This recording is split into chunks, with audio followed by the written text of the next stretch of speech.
Diretamente do Brasil, Brasília, Distrito Federal. Quem vos fala, mestre Dinho, trazendo sempre informações na palma da sua mão, com notícias de utilidade pública, nacional e internacional. O mestre Dinho, eu quero aqui, antes de iniciar esta live, eu quero falar sobre o Pix do juiz Oscar Aníbal Chapman. Pix, Oscar Aníbal Chapman, @gmail.com. Repito, Oscar Aníbal Chapman, @gmail.com. Está na descrição desse vídeo.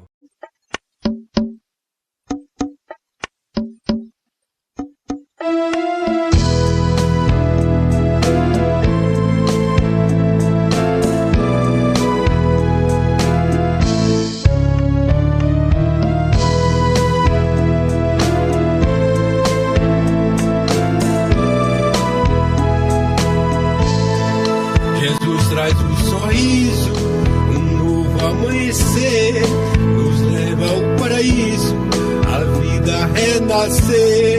Novo dia raiou, a paz no coração, tudo novo se tornou, alegria e mansidão. Jesus traz um sorriso, um novo amanhecer, nos leva ao paraíso, a vida renascer. Jesus eu encontrei a autoestima, o amor sem medida, e nele me salvei. Jesus traz um sorriso, um novo amanhecer, nos leva ao paraíso, a vida renascer. Jesus está comigo, prossigo alegre agora, e graça salvadora, o melhor amigo.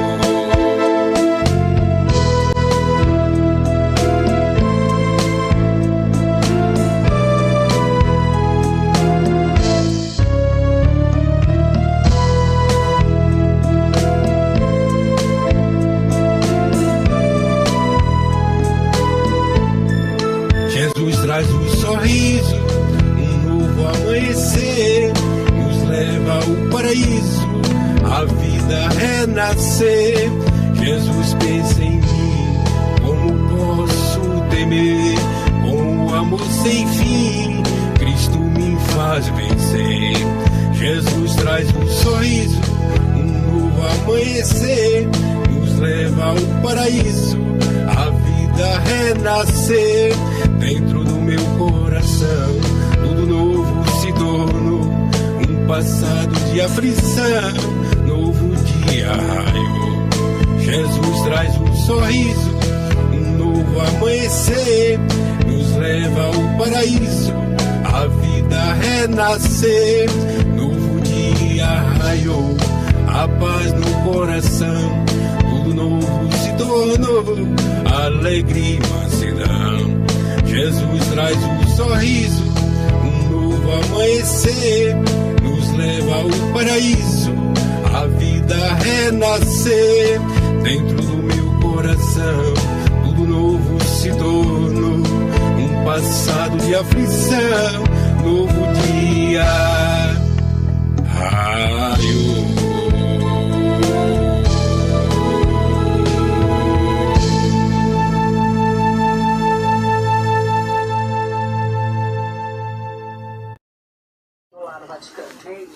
Vamos mudar de assunto, trazer um problema crônico gravíssimo nas famílias brasileiras, né? Você tem uma ideia? Bom, muito bom dia. No momento, 9h52 da manhã. Bom dia, quem dormiu. 9h52 do dia 22 de abril de 2025.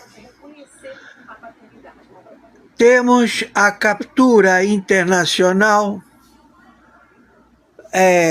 de Luiz Inácio Lula da Silva, o Alckmin, por serem braço do Hamas, do Hezbollah, do Estado Islâmico, e serem braço armado representantes do Mullah Ali Khamenei. Eles são patente militar. O Luiz Inácio Lula da Silva, óbito, no lugar dele o Moacir, ele é o curador da Fundação Yasser Arafat. Ele detém todo o legado da Fatah, da OLP, do Hamas, do Hezbollah, do Estado Islâmico, do ISIS.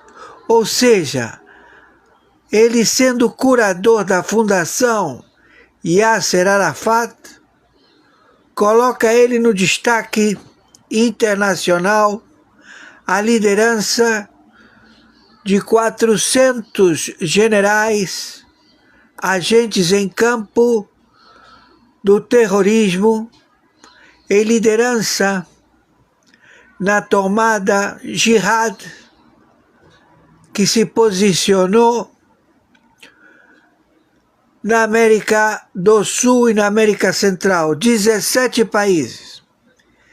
Então, o GovBR do narcoterrorista Moacir ou Luiz Inácio Lula da Silva, com os seus ministros de governo, todos eles os mesmos que ocuparam os governos em que ele, Luiz Inácio Lula da Silva, presidiu, e Dilma Rousseff.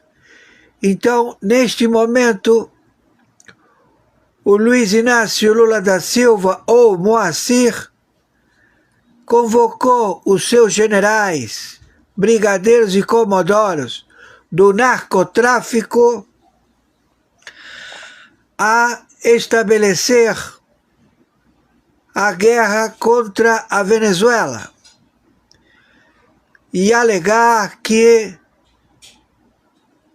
ele vai fazer frente ou sociedade ao apoio da Venezuela, ao apoio de 17 executivos, 17 países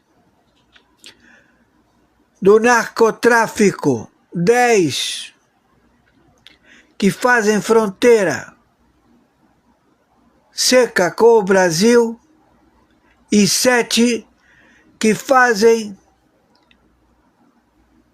posição de ostentação de ogivas nucleares no Caribe. Então nós estamos já com as tropas em Centro-América tomando posição estratégica dos militares da aeronáutica. Obrigado, Maura. Dos militares da aeronáutica a tomar posição ao Daniel Ortega, ao qual ele pretendia outorgar as obras com a China. Então, a China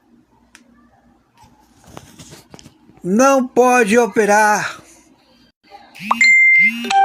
querer fazer obras na Nicarágua, em Honduras, né? Honduras, em querer colocar o canal chinês. Estamos em guerra nuclear mundial. As tropas já se deslocaram à Venezuela. e está vendo o combate da Venezuela neste momento, 9h58. Então, está havendo uma grande matança. A Quarta Frota, conjuntamente com o Comando Sur, conjuntamente com as tropas do Pacífico, toda a região se encontra em conflito.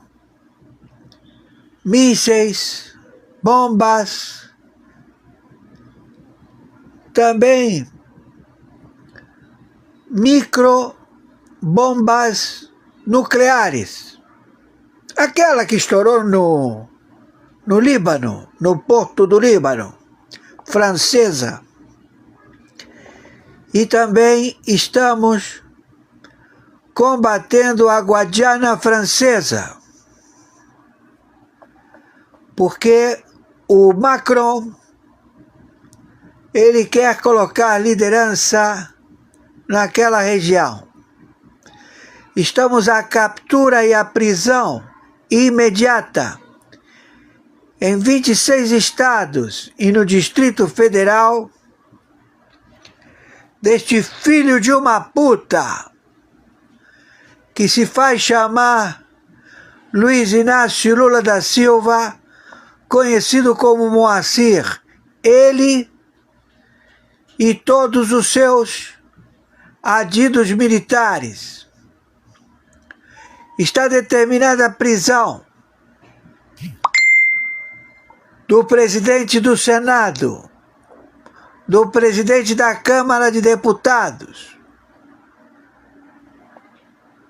do presidente do Supremo Tribunal Federal, todos eles a quererem reivindicar o dinheiro acautelado no Banco Ambrosiano, no Vaticano. Eles estão acompanhando, ou as intenções deles era ir para a missa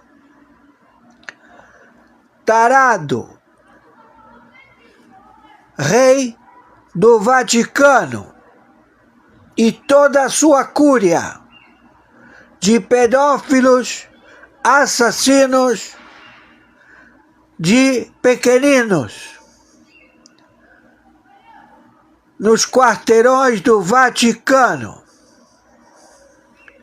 Então estamos com todas as forças internacionais à captura de todos os pedófilos, bispos, arcebispos, padres, que em realidade são etimologia de exército, o maior exército de espias, sabotadores do planeta, a monitorar o globo terrestre. Começou com eles e acaba agora com eles. Começou com os jesuítas, este procedimento.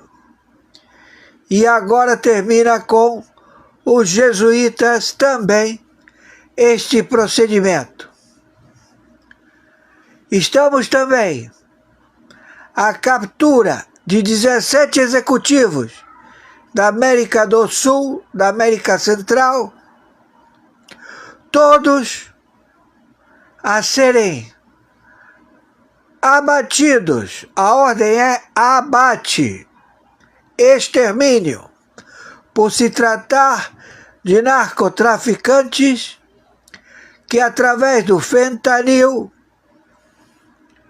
procedem à destruição da população dos Estados Unidos da América, da Europa, da Ásia, com este produto chinês. E também estamos no monitoramento e aguardamos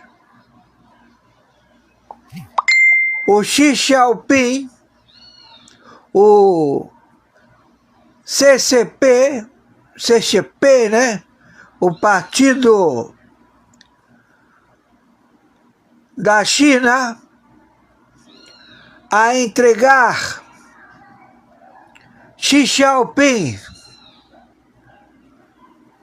que é um genocida, também enquadrado em crimes contra a humanidade, esse filho da puta.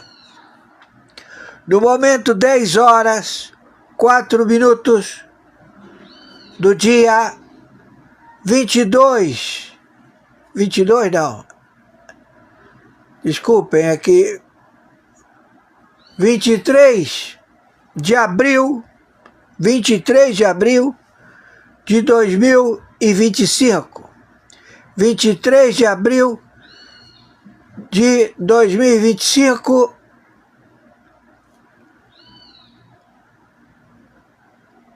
quarta-feira. Então, estamos aguardando abdicar, rendição total na América do Sul, de 17 países do narcotráfico, também deste impostor chamado Moacir, filho de uma puta, conjuntamente com os seus ministros de governo, que sequestrou a República Federativa do Brasil. Estamos em prontidão e estamos em guerra nuclear, onde a Venezuela está querendo lançar as bombas atômicas em 26 estados e no Distrito Federal. Não há possibilidade de fuga do presidente do Supremo Tribunal Federal, Barroso, do presidente da Câmara do Senado, Alcolumbre, e do presidente da Câmara de Deputados, Mota. Todos eles com a prisão internacional e prisão local determinada.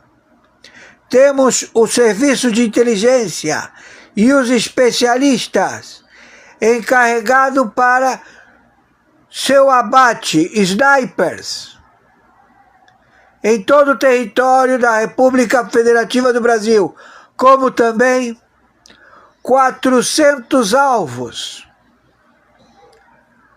dos generais do Hamas, do Hezbollah, do Estado Islâmico, da Jihad Islâmica, do Ayatollah Khamenei, Sharmuta. Meu Pix de sobrevivência é meu e-mail, oscaranibaltiapano@gmail.com.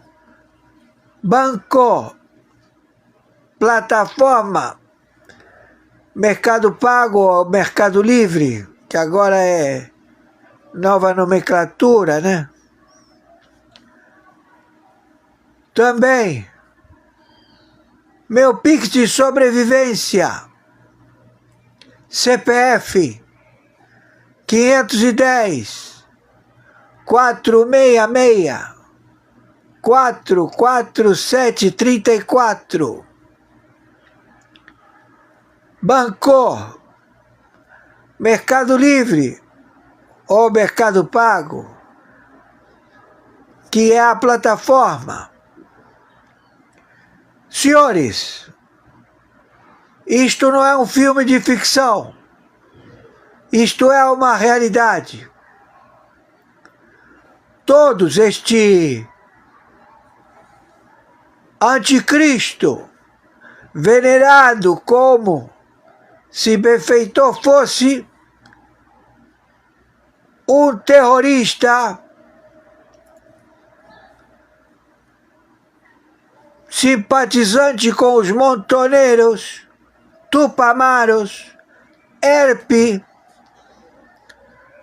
também Aliança das Ar,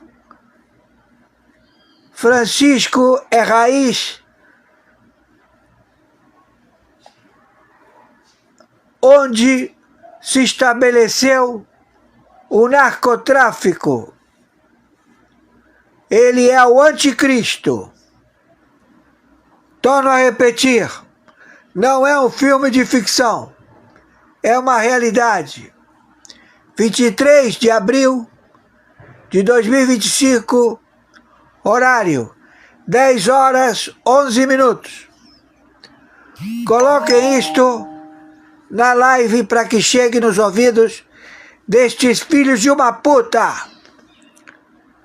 verdadeiros monstros da humanidade, todos descobertos, e que eles certamente estão condenados ao extermínio. Temos a captura, torno a repetir, da Orcrim, Foro de São Paulo, Grupo de Puebla. Os seus militantes já começam a ser presos neste momento. Todos que foram indiciados e libertos através do Gilmar Mendes, através do colegiado, do Toffoli, do Barroso, do Alexandre de Moraes, que libertaram alegando que houve imparcialidade do juiz Moro, quando em realidade se trata do combate de uma organização criminosa estabelecida na ONU em 196 países, dos funcionários públicos que tramaram e tramam a morte da realeza da Arábia Saudita, a morte de todos os que não coluem no conluio da cleptocracia destes monstros, filhos da puta, que agora estão excomungados e levados à presença de Satanás, já que eles optaram por essa opção. Então, já estamos em guerra nuclear. Maiores informações, entraremos em contato. Por favor, viralizem isto. O Moacir, ele é óbito. E todos da Lava Jato que foram colocados em liberdade retornam à prisão imediatamente. E todo aquele que não retornar será batido em qualquer lugar do planeta. É ordem de 60 agências de inteligência. Os especialistas. Então, senhores generais em campo, podemos proceder imediatamente. 23 de abril de 2025, horário 10h14 da manhã. Maiores informações, entraremos em contato. A polícia da Itália já se encontra no Vaticano.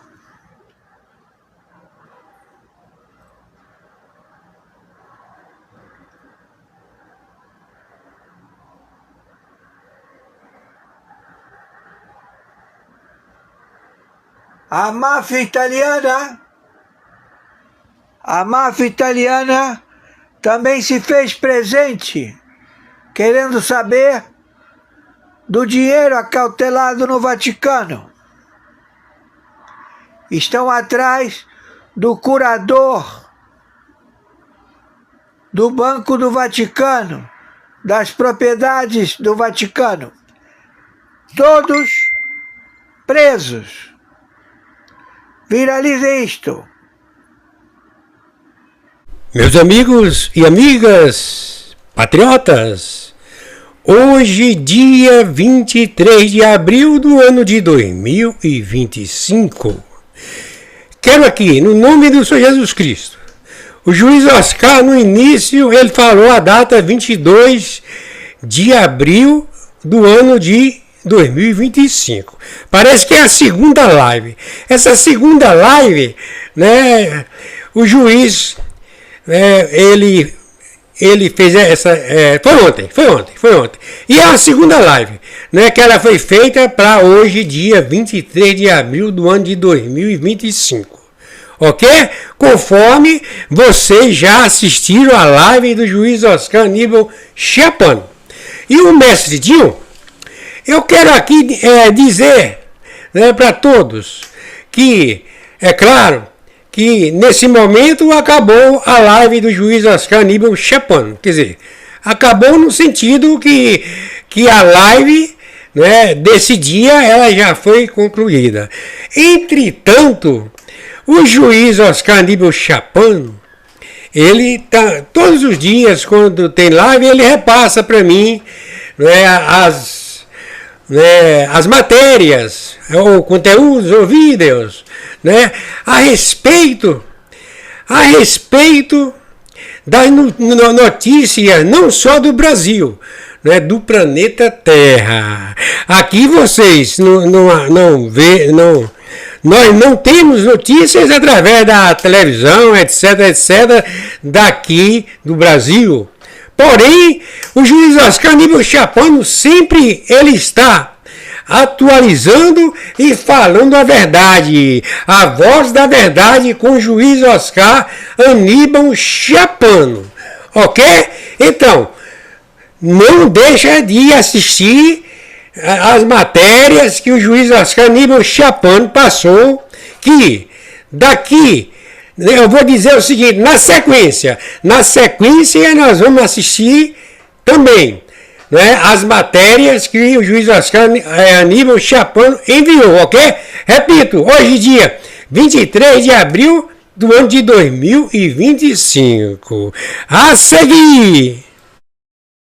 Una introducción respecto de una comunicación de que Irán podría tomar represalias contra la Argentina por el pedido de captura de Ali Khamenei. Recordemos, Jan, el tramo, la conexión argentina, que obviamente es importante, y con Juli desarrollamos toda la parte internacional. La justicia argentina, con el fiscal Sebastián Basso, titular de la UFI-AMIA, y el juez Daniel Rafecas, emitieron una orden de captura a Interpol de este hombre. Es el líder supremo de Irán desde el año 1989, tiene 85 años y básicamente, para bajarlo muy al llano, el fiscal Basso dice que este es el responsable de la firma de la orden para que se ejecute el atentado a la AMIA. Más allá del juicio en ausencia, que ya se puede realizar, dado lo que sancionó la ley argentina hace tan solo 30 días, eso va por otro carril, pero esto hace que llamen a Mariano Jordán, quien es el delegado diplomático, si se quiere, Juli me va a dar más precisiones, de la Argentina en Irán, y esto puede traer consecuencias, como dice nuestro graf, jurídicas entre la Argentina e Irán. Juli. Así es, bueno, justamente lo que dicen desde Irán es que esta medida, que en realidad la toma la justicia y no el gobierno de Javier Milei, pero sí Irán lo que hace es vincular la relación que tiene el gobierno de Javier Milei con Israel, una relación bastante cercana, como el trasfondo detrás de esta decisión judicial y esta medida, que es la primera vez que se toma, si bien ya sabemos que hay funcionarios iraníes que están siendo buscados por los atentados aquí en la Argentina, es la primera vez que se pide emite una orden de captura para Ali Khamenei, esta figura que es el líder supremo de Irán, tanto a nivel político como religioso. Recordemos que estamos hablando de una república teocrática y, como bien decía Jan, desde 1989 él tiene este cargo, no es el ayatolá, el líder supremo a partir del cual dependen todas las decisiones de prácticamente todos los índoles políticos, religiosos, judiciales dentro de Irán. Él principalmente se caracteriza por haber mantenido una mano dura dentro de Irán desde que tomó el poder. El primero fue presidente hasta que finalmente fue elegido para reemplazar a Khomeini en 1989, y desde entonces tiene esta mano dura sobre Irán, y ahí es donde la justicia dice, bueno, este atentado no se podría haber cometido sin una orden o un aval de Ali Khamenei para cometer este atentado. Y también obviamente la justicia lo que dice es, hay un vínculo entre Khamenei y los vínculos ya aprobados entre la República de Irán y el grupo terrorista Hezbollah. Claro, la revolución en Irán es en los años 79-80, cae el Shah Reza Pahlavi y el primero es el ayatollah Khomeini, y luego de Khomeini viene Ali Khamenei. Viene él, exactamente. Él fue elegido después de tener 2 periodos presidenciales, fue elegido finalmente cuando muere Khomeini como el reemplazante, el guía supremo de Irán, y justamente ahora lo que se está debatiendo también es quién eventualmente lo va a reemplazar a él, ¿no? Porque, como decía Jan, tiene 85 años y en una república que depende tanto de una figura como esta, ya se está pensando y se está analizando quién podría ser el sucesor de este guía supremo de Irán. Como les decía, una figura prominente dentro de Irán, y que siempre fue muy apuntado para todas las políticas de mano dura. Y recordemos también las protestas que hubo a partir de 2022, después de la muerte de una joven bajo custodia policial, presuntamente por no llevar el velo islámico. Bueno, a partir de ahí hubo varias protestas, y ahí es donde por primera vez o de manera más seria se puso en duda si este gobierno del guía suprema y de mano dura podía llegar a tener algún tipo de fisuras. Finalmente, con represión siguió adelante, y ahora, como te digo, están de hecho ya mirando, bueno, quién puede ser el próximo guía supremo de Irán. Juli, te llevo a outro tema, por supuesto que... Olha só, e o métier político não para de nos revelar grandes surpresas e bombas. Bombas e mais bombas. Preste atenção, você já ouviu falar do ex-general venezuelano Hugo Carvajal? O que esse camarada tem que pode, inclusive, provocar uma intervenção americana aqui no Brasil? É isso mesmo, uma intervenção dos Estados Unidos no Brasil em relação à ditadura da toga que nós estamos vivendo. A delação do ex-general Hugo Carvajal, conhecido como El Polo, está causando um verdadeiro terremoto político na América Latina, com reflexos direto no Brasil.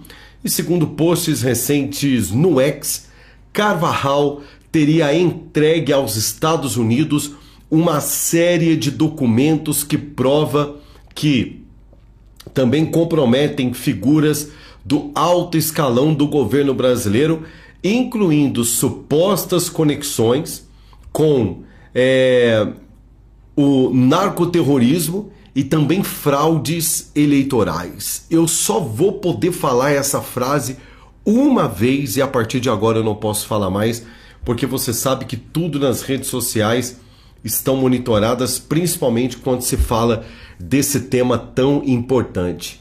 As alegações que começam a circular em dezembro de 2024 ganharam força agora em 2025 e apontam que o senador americano Marco Rubio estaria liderando um movimento para expor essas informações, com a possibilidade, inclusive, de intervenção nos Estados Unidos e no Brasil.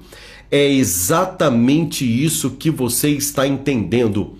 A fraude nas eleições venezuelanas, denunciadas para o mundo, ignoradas pelo governo brasileiro, reconhecida pelo governo brasileiro, uma vergonha. Foi o único país do mundo chamado de democrático, porque os outros foram ditaduras, que reconheceram a eleição fraudulenta da Venezuela, sumiço de opositores políticos que tiveram que se esconder do governo venezuelano e da ditadura chavista, tiveram que ser protegidos e pedir asilo político em outras nações, e pessoas que simplesmente desapareceram. Opositores políticos de Nicolás Maduro que sumiram. E não é porque tomaram chá de sumiço, não. Desapareceram porque lá, meu amigo, a banda toca e parece que o Brasil também está entrando nesse tom da banda venezuelana chavista. Eu vou repetir para você: governo brasileiro, governo venezuelano pode estar debaixo de uma verdadeira bomba que pode explodir a qualquer momento, porque segundo ex-general venezuelano que fez um acordo com os Estados Unidos, porque ele não é trouxa, ele sabe que ele está sendo monitorado, ele sabe que quando Nicolás Maduro cair, meu amigo, vai pagar um preço de uma condenação na Corte de Haia, na Corte Interamericana de Direitos Humanos, e será condenado, extraditado à prisão perpétua nos Estados Unidos, servindo como símbolo dos Estados Unidos da América, que pode vir a qualquer momento a intervir na Venezuela. Porém, gente, algo inacreditável aconteceu. Segundo esse ex-general venezuelano, ok? Vamos colocar suposta aqui, porque você sabe como é que o negócio funciona. Suposto mecanismo de fraude que atuou na Venezuela, supostamente pode ter colaborado com alguma coisa aqui no Brasil. E aí, meu amigo, só Deus sabe o que está por trás disso daí. Mas a delação do ex-general venezuelano pode colocar o Tribunal Superior Eleitoral brasileiro em maus lençóis. As alegações começam a circular, então, em dezembro de 2024, mas ganharam notoriedade somente agora. O senador americano Marco Rubio estaria liderando um movimento para expor, ventilar, ou seja, desmascarar, divulgar para o mundo inteiro essas informações, com possibilidade do governo americano interferir diretamente e expor para o mundo fraudes na Venezuela e também no Brasil. Isso não é chocante?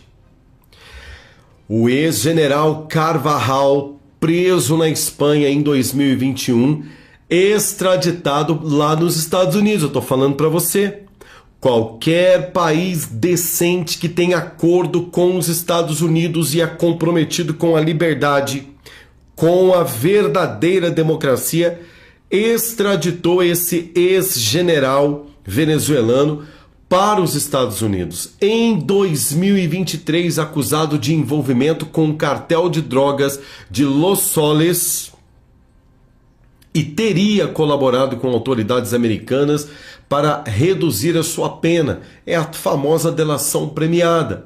Rumores nas redes sociais sugerem que ele revelou detalhes explosivos sobre suposto esquema de financiamento de campanhas políticas no Brasil, envolvendo autoridades da Suprema Corte Brasileira, também do Tribunal Superior Eleitoral. Isso aqui é informação, tá, que circula aí na imprensa internacional, levantamentos de jornalistas internacionais, e que aqui no Brasil ninguém está comentando sobre isso. Por que será?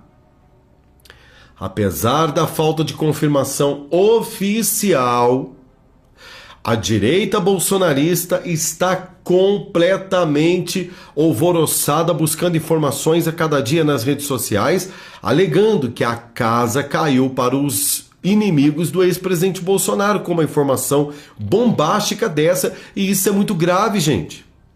E precisa ser esclarecido. Bom, No passado, Carvajal foi ligado a denúncias contra o regime de Nicolás Maduro, mas as novas alegações sobre o Brasil crescem de evidências concretas divulgadas publicamente. Até o momento, nada foi tomado de providência ainda. Ainda assim, influenciadores bolsonaristas estão compartilhando a narrativa de que o FBI, a Interpol estariam prontos para agir a qualquer momento, inclusive com prisões iminentes, caso esses caras pisem nos Estados Unidos. Digamos que tudo isso aqui seja baboseira. Mas eu só quero fazer uma pergunta. Por que os ministros envolvidos nessas denúncias, no olho do furacão, nunca mais viajaram para os Estados Unidos, por exemplo? Porque uma informação já confirmada que o governo Lula e o Itamaraty teria avisado o ministro Alexandre de Moraes, dizendo para ele, olha, não pise nos Estados Unidos que você pode ser preso lá. São perguntas sem respostas. Será que estamos diante de um momento histórico ou apenas uma teoria conspiratória amplificada nas redes sociais? O que se sabe é que o nome do ex-general Carvajal, envolvido até o pescoço com a justiça americana, citou Trambique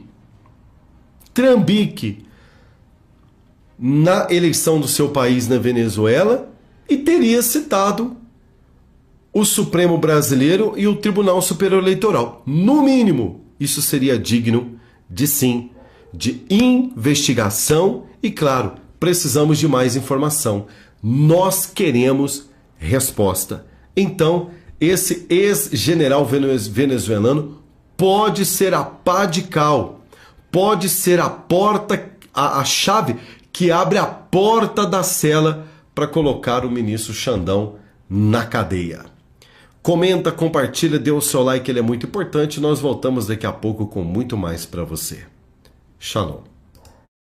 Os Estados Unidos notificaram a Ucrânia para esta reconhecer a Crimeia como território russo e abandonar a ideia de entrar para a OTAN como condições para uma paz com Moscou, publicou o The Wall Street Journal.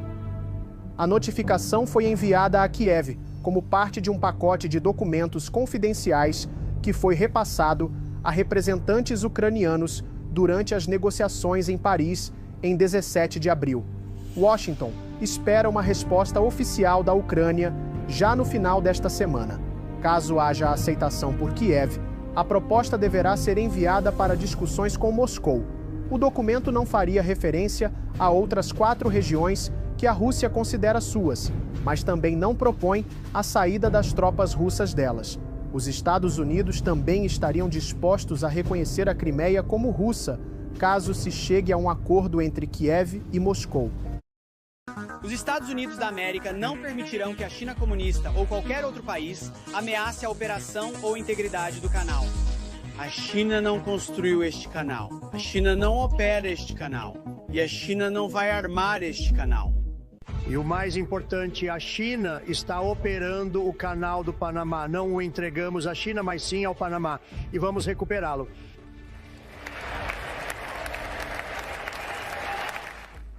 O Canal do Panamá lida com 5% de todo o transporte global e tem sido uma das rotas comerciais mais poderosas do mundo por mais de 110 anos. Mas a Nicarágua ameaçou sua dominância, não sozinha, mas apoiando o dragão, sim. A China poderia entrar na corrida para perturbar a dominância do Canal do Panamá, mais uma vez. E sim, eu disse novamente, porque esta seria a segunda vez que a China poderia trabalhar para perturbar o Canal do Panamá. Primeiro, um bilionário chinês secreto, e agora, possivelmente, através do envolvimento direto do governo. Essa infraestrutura poderia transformar o futuro da Nicarágua, mas somente se fosse apenas um projeto de infraestrutura. Porque quando a China se envolve, a história sempre teve algumas lições brutais para o mundo. Qualquer pessoa familiarizada com a geopolítica dirá que a China não constrói rotas comerciais apenas para negócios. Sempre tem alguns planos maiores e, francamente, insanos envolvidos. O mesmo acontece com a Nicarágua. Este canal poderia abalar o comércio global e movimentar trilhões de dólares. Mas por que as potências globais estão lutando pela dominação dos canais? Porque não é apenas a China. Vimos como Trump foi agressivo em relação ao Canal do Panamá. Para compreender a importância dessa batalha pelo comércio global, vamos analisar o Canal de Suez, um canal que transformou as dimensões do mundo, do comércio à geopolítica. Se você perguntasse o motivo, eu diria distância e custo. E esses dois fatores podem ter um impacto geopolítico insano no mundo. E às vezes de maneira negativa para os países inimigos da nação que controla o canal, algo que a história já presenciou. Este incidente remonta a 1967, quando o mundo presenciou a Guerra dos 6 Dias. Foi uma guerra entre Israel e os países árabes, com o Egito usando sua maior ferramenta contra seu inimigo direto, Israel. O Egito restringiu a navegação israelense pelo Canal de Suez antes da Guerra dos 6 Dias, em 1967. Após esta guerra, a via navegável ficou fechada por 8 anos, de 1967 a 1975. Consequentemente, os navios tiveram que contornar a África por uma rota muito mais longa.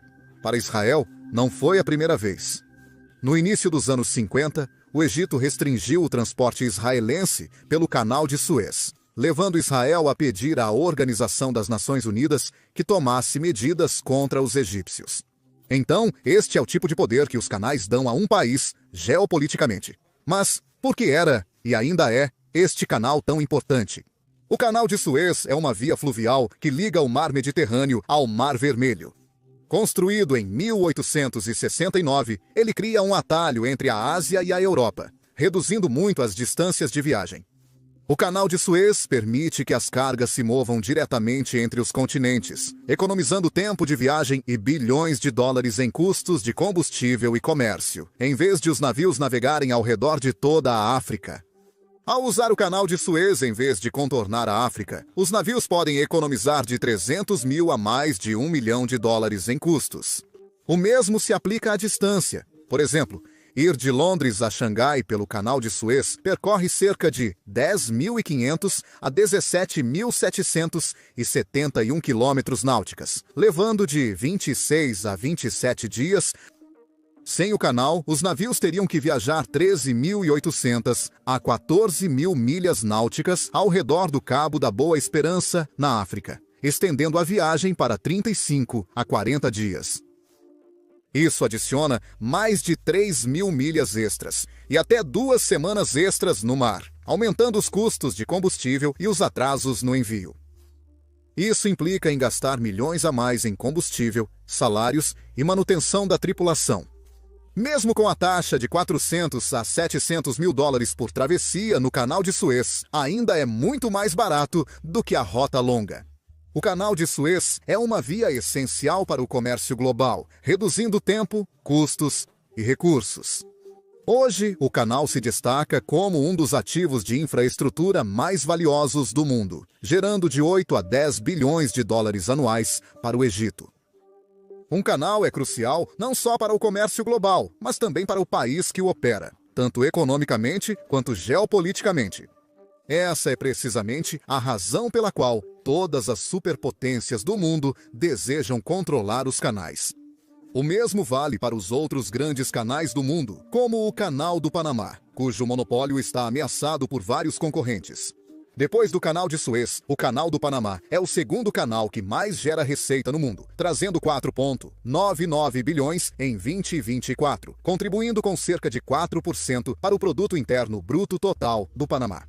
Antes do Canal do Panamá, os navios não tinham uma rota rápida entre os oceanos Atlântico e Pacífico, então eles tinham que fazer a longa viagem ao redor do Cabo Horn, o que representava sérios problemas para eles, que neste caso não são apenas custo e distância. Ele encurta muito a distância, pois antes do Canal do Panamá, um navio de carga indo de Nova York a São Francisco navegava ao redor do Cabo Horn, uma árdua viagem de mais de 13.000 milhas náuticas. Isso poderia levar mais de 100 dias no mar, queimando combustível, pagando salários da tripulação e enfrentando o clima imprevisível. Com o Canal do Panamá, essa mesma viagem agora é de apenas 8.368 quilômetros náuticas, reduzindo o tempo para 20 a 30 dias e economizando milhares de milhas. Sim, o Canal do Panamá tem pedágios, mas ainda é muito mais econômico do que os custos com combustível, salários e manutenção na rota longa. Mas o verdadeiro motivo pelo qual até os capitães de mar mais experientes temem o Cabo Horn é porque são algumas das águas mais perigosas da Terra. Possui condições climáticas extremas, ventos fortes, grandes ondas e correntes imprevisíveis, que levaram a inúmeros naufrágios e perda de vidas ao longo da história. Essas condições severas afundaram mais de 800 navios e custaram a vida de 10 mil marinheiros. O Canal do Panamá resolve esses problemas, mudando não apenas o comércio, mas remodelando o transporte global. Países sabiam que cortar a terra na América Central criaria um atalho que mudaria o comércio mundial para sempre. Mas nem muitos países podiam pagar por um projeto tão massivo. Construir um canal não era apenas sobre escavar a terra. Significava desafios de engenharia, grandes forças de trabalho e uma quantidade insana de dinheiro. A França tentou, sem sucesso, construir um canal no Panamá. Eles começaram o projeto em 1881. E foi liderado pela mesma pessoa que construiu com sucesso o Canal de Suez, Ferdinand de Lesseps. A Companhia do Canal do Panamá da França, liderada por Ferdinand de Lesseps, já havia passado anos tentando cavar um canal no Panamá. Eles gastaram a quantia de 287 milhões de dólares, equivalente a cerca de 10 bilhões de dólares em 2024. Foi um desastre total. Solo instável e falhas de engenharia provocaram deslizamentos de terra frequentes. Malária, febre amarela e outras doenças tropicais mataram mais de 20 mil trabalhadores. O projeto desabou e a França, sem dinheiro, o abandonou em 1888. Posteriormente, quando os Estados Unidos da América planejaram construir um canal, as opções eram Nicarágua e Panamá. Na época, poucos países tinham recursos para investir em projetos tão caros. Os Estados Unidos da América eram um deles, mas a primeira escolha não foi o Panamá. Embora a Nicarágua pareça mais larga que o Panamá, ela ainda foi a escolha óbvia no início. No início do século XX, os Estados Unidos da América estavam preparados para construir um canal na Nicarágua. A Nicarágua era mais próxima dos Estados Unidos da América, encurtando as rotas de envio para os navios americanos. A distância marítima de Miami até o porto de Corinto, na Nicarágua, é de cerca de 3,7 quilômetros náuticas. Em contraste, a distância de Miami até o porto do Panamá é de cerca de 1.516 milhas náuticas. Além disso, o Lago Nicarágua oferecia uma via fluvial natural, implicando em menos escavação e custos reduzidos. O terreno era mais fácil de trabalhar e não tinha selvas densas como no Panamá. O Panamá fica mais ao sul, obrigando os navios que navegam entre a costa leste e o Pacífico a fazer uma rota mais longa. Um canal pela Nicarágua teria sido um caminho mais direto, poupando tempo e custos de combustível. No papel, a Nicarágua era a melhor opção. O Congresso dos Estados Unidos da América já havia proposto um projeto para oficializar a Nicarágua como local do canal. Mas, de repente, a Nicarágua parecia muito perigosa. Ou eu diria que alguém queria fazer a Nicarágua parecer mais perigosa. Senadores dos Estados Unidos da América viram selos postais da Nicarágua com o vulcão Momotombo em erupção. A Nicarágua era uma zona de desastre vulcânico, e esse medo se confirmou. Em 1902, o vulcão Monte Pelly entrou em erupção no Caribe, matando 30 mil pessoas. Esse desastre ampliou a conscientização sobre os riscos vulcânicos na área. O Panamá parecia uma opção melhor.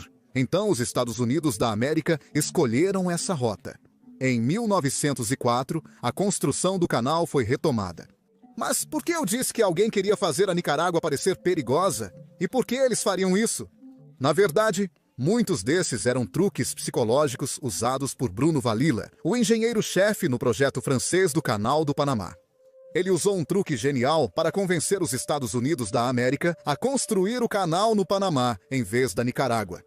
Ele comprou 500 selos nicaragüenses mostrando o Monte Momotombo e os enviou com uma carta para cada senador e membro da Casa dos Estados Unidos da América com uma nota dizendo: uma testemunha oficial da atividade vulcânica na Nicarágua. Basicamente, ele queria transmitir que se vulcões ativos são tão comuns na Nicarágua a ponto de aparecerem tão proeminentemente nos selos, a Nicarágua não era o país certo para construir o canal. Surpreendentemente, funcionou. No dia seguinte, a maioria dos políticos votou pela Rota do Panamá. Em 1904, os trabalhos de construção do canal recomeçaram. O vulcão que matou milhares acabou sendo um favor da natureza para os franceses, pois fez a Nicarágua parecer muito arriscada. Todo esse drama foi para vender aos Estados Unidos da América seu projeto pela metade, enquanto os Estados Unidos da América planejavam e a França entrava em pânico. Eles estavam sentados em um canal meio cavado, sem valor. Eles sabiam que se os Estados Unidos da América construíssem na Nicarágua, seu investimento seria perdido para sempre. O acordo final foi feito. A França vendeu seu projeto de canal do Panamá, inacabado, para os Estados Unidos da América por apenas 40 milhões de dólares, sendo mais barato do que iniciar um novo projeto na Nicarágua. Em 1902, o Congresso abandonou o canal da Nicarágua e aprovou o Ato Spooner, oficializando o Panamá como local do canal. Mas, infelizmente, os Estados Unidos da América não sabiam que teriam que enfrentar mais problemas do que a França. Naquela época, o Panamá ainda não era independente, estando sob domínio da Colômbia. A França prosseguiu com a construção do canal devido à concessão Wise, um acordo de 99 anos com a Colômbia. Os Estados Unidos da América, então, negociaram o Tratado Rey-Harim com a Colômbia em 1903 para obter os direitos do canal, apenas para se decepcionar com as ações posteriores da Colômbia. Este tratado teria permitido aos Estados Unidos da América controlar uma zona de 6 milhas de largura no Canal do Panamá. Em troca, a Colômbia receberia 10 milhões de dólares inicialmente e 250 mil dólares anuais. Porém, o Senado da Colômbia rejeitou o acordo, demandando termos financeiros mais favoráveis. Isso irritou o presidente dos Estados Unidos da América, Theodore Roosevelt, que via a Colômbia como um obstáculo e decidiu mudar sua história para sempre. O Panamá tinha uma história de movimentos separatistas, e os Estados Unidos da América viram uma oportunidade. A administração Roosevelt incentivou secretamente os rebeldes panamenhos a se rebelarem contra a Colômbia. Com navios de guerra dos Estados Unidos da América estacionados nas proximidades como demonstração de força, o Panamá declarou independência com sucesso em 1903. O novo governo panamenho assinou imediatamente o Tratado de Rey Buenaventura em 1903, permitindo que a construção prosseguisse sem interferência colombiana. Durante os próximos 85 anos, os Estados Unidos da América controlaram o Canal do Panamá, uma das rotas comerciais mais cruciais do mundo entre o Atlântico e o Pacífico. Isso deu aos Estados Unidos da América um enorme poder global.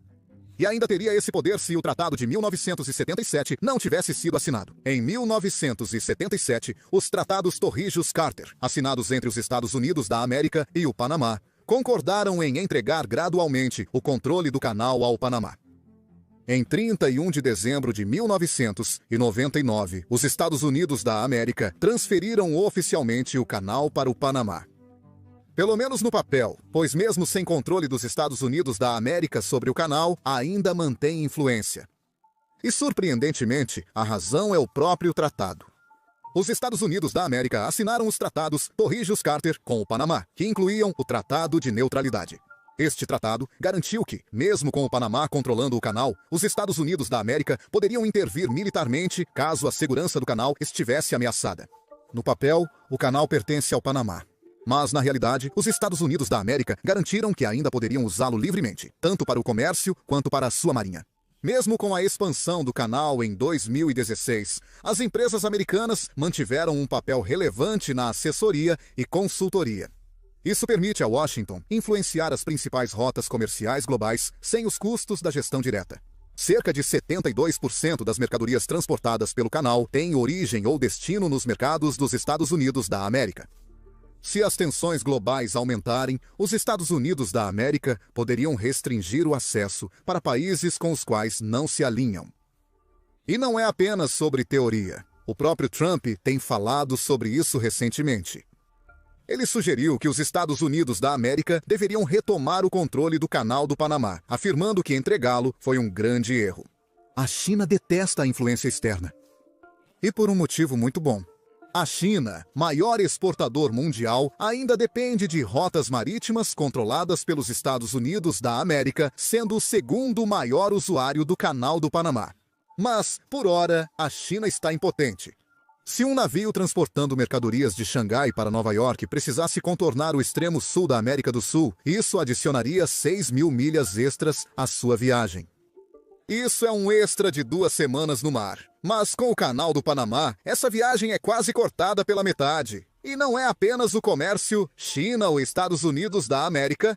Mais de 57% de toda a carga containerizada que se move da Ásia para a costa leste dos Estados Unidos da América passa pelo Canal do Panamá. Sem ele, a China teria que usar a rota mais longa do Canal de Suez para o leste dos Estados Unidos da América ou enviar mercadorias para o oeste, exigindo transporte caro por trem e caminhão pelo país. Não podemos esquecer a América Latina. A China investiu bilhões na América do Sul. Agora é o maior parceiro comercial do Brasil, Chile e Peru.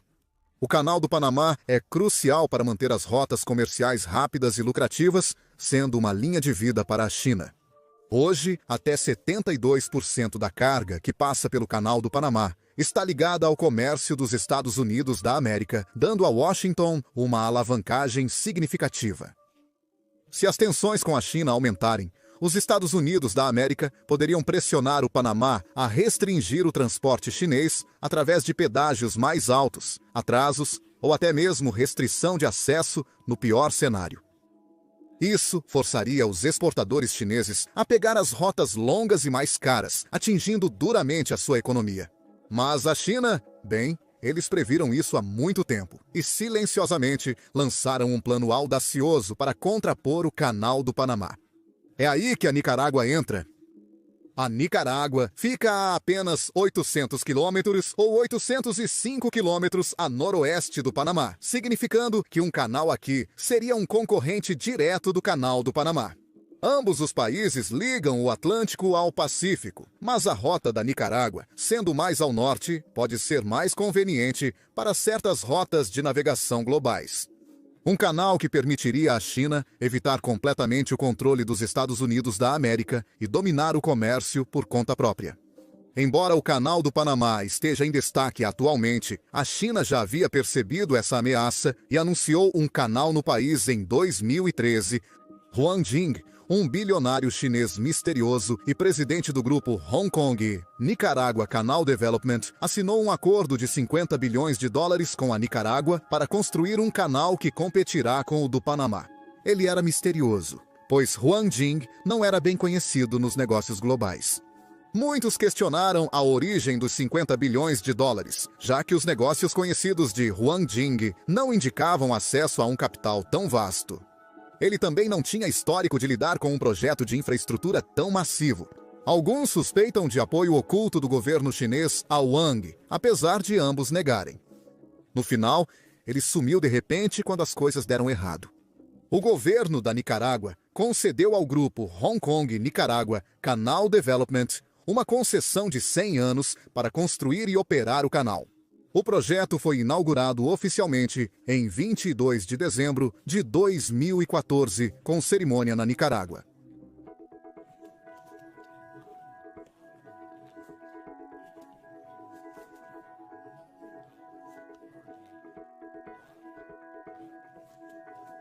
O projeto visava impulsionar a economia da Nicarágua, criando cerca de 50 mil empregos diretos na construção e 200 mil indiretos, com projeção de gerar United States dólares dos Estados Unidos 5 bilhões em receita anual.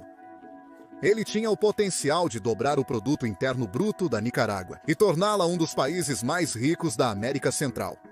O governo promoveu a ideia como uma chance única para a Nicarágua se tornar um centro global de comércio. Mas os problemas superavam os sonhos prometidos. Desde o início, o projeto tinha um enorme problema. O custo estimado era de aproximadamente 50 bilhões de dólares. Essa era uma quantia tão grande que era mais de 4 vezes todo o produto interno bruto da Nicarágua, de 11 bilhões em 2014. E no final de 2014, o desenvolvedor havia garantido apenas 200 milhões de dólares. Os investidores não estavam convencidos. Analistas de comércio global questionaram por que o mundo precisava de outro canal quando o Panamá acabara de ser expandido. E sem grandes apoiadores entrando em cena, todo o projeto estava equilibrado em um homem, um único bilionário privado. Embora o canal fosse frequentemente descrito como apoiado pela China, Pequim manteve distância, não estando totalmente a bordo com a iniciativa. Oficiais chineses afirmaram que este era um empreendimento privado, não um projeto estatal. Reservadamente, eles aconselharam empresas chinesas a se distanciarem. Qual o motivo? Na época, a Nicarágua reconhecia Taiwan, não a China, dificultando o apoio direto do Estado por questões políticas. Além disso, a China já estava estreitando relações com o Panamá, investindo em portos, infraestrutura e obtendo reconhecimento diplomático em 2017. Enquanto Huang Jing avançava, Pequim permaneceu em silêncio. Nenhum banco estatal chinês investiu no canal. Para agravar, o povo da Nicarágua começou a resistir. Apesar de parecer bom no papel, o canal era uma ameaça. A rota proposta para o canal cortava diretamente o Lago Nicarágua, a maior fonte de água doce do país. Cientistas alertaram sobre danos permanentes ao ecossistema do lago. Dezenas de milhares de pessoas, incluindo comunidades indígenas, enfrentaram deslocamento forçado. A princípio, os nicaragüenses esperavam que o canal trouxesse empregos e prosperidade. Mas eles não estavam comprando essa ideia. Protestos irromperam por todo o país, alguns reunindo 15 mil pessoas de uma vez, gritando não ao canal, acusando o governo de vender o país para interesses estrangeiros. De repente, não era apenas um desafio de engenharia, mas uma grande crise política. De repente, parecia que suas orações foram ouvidas. Em 2015, Huang Jing perdeu 85% de sua fortuna devido ao crash do mercado de ações da China, deixando o projeto sem um forte apoio financeiro. Em 2018, não havia sinais de construção, e os escritórios do grupo Hong Kong Nicaragua Canal Development, na Nicarágua, fecharam. O projeto foi declarado morto, e Huang Jing sumiu dos debates públicos sobre o canal. Após anos de silêncio, o que está acontecendo agora é ainda mais surpreendente. Depois desses anos de silêncio, a China interveio discretamente para reviver o projeto. Mas desta vez não é um bilionário privado liderando a carga. Mesmo após o enorme revés há apenas alguns anos, eles ainda não desistiram do projeto. Isso porque o impacto potencial é grande demais para ser ignorado. O Canal do Panamá e o de Suez contribuem com bilhões para seu produto interno bruto. Se a China ajudar a Nicarágua a construir seu próprio canal, seria um divisor de águas para ambos os países. É por isso que a China está envolvida. Os oficiais chamaram isso de parceria estratégica, dizendo que este canal poderia remodelar o comércio da América Central e dar ao Panamá competição real. Mas o interessante é que a Nicarágua está adotando uma abordagem diferente, em vez de começar do zero. Em novembro de 2024, no 17º Encontro Anual de Negócios China-América Latina, o presidente Daniel Ortega anunciou planos para um novo canal interoceânico na Nicarágua. Este projeto custaria 64 bilhões e meio de dólares e abrangeria uma via navegável interoceânica de 445 quilômetros.